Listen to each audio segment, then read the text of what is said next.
2026 yilgi Chevrolet Tahoe yangi avlod dizayni va ilg'or texnologiyalar bilan taqdim etilmoqda.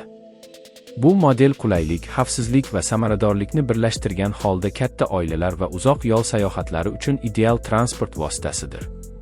Tahoe 2026 modeli o'zining kuchli dvigateli va barqarorligi bilan ajralib turadi. Bu esa har qanday yo'l sharoitida ishonchli harakatlanishni ta'minlaydi.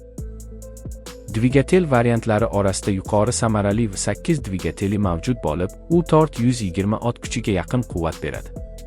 Shuningdek, yangi Tahoe modeli oldingi avlodga nisbatan yanada yonilg'i tejovchi va ekologik toza dvigatellar bilan jihozlangan. Bu esa uzoq masofalarda qulaylik yaratadi va xarajatlarni kamaytiradi.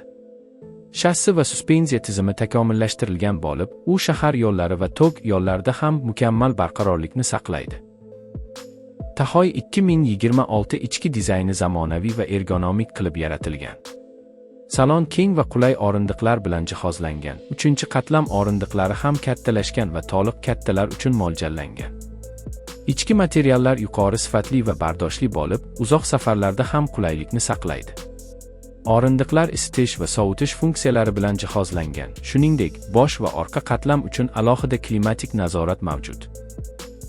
Ko'plab saqlash joylari va qulay konsol dizayni har qanday sayohatda qulaylik yaratadi.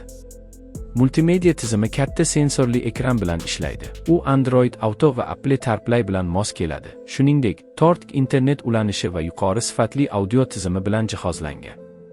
Xavfsizlik jihatidan Chevrolet Tahoe 2026 ilg'or yordamlashuv tizimlariga ega. Avtomobil avtomatik favqulodda tormozlash tizimi, yo'l qiyaligi va tirbandlikni aniqlash sensorlari, shuningdek, adaptiv kruz nazorati bilan jihozlangan.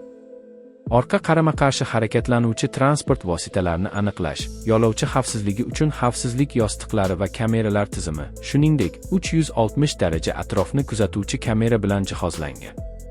Bu barcha xususi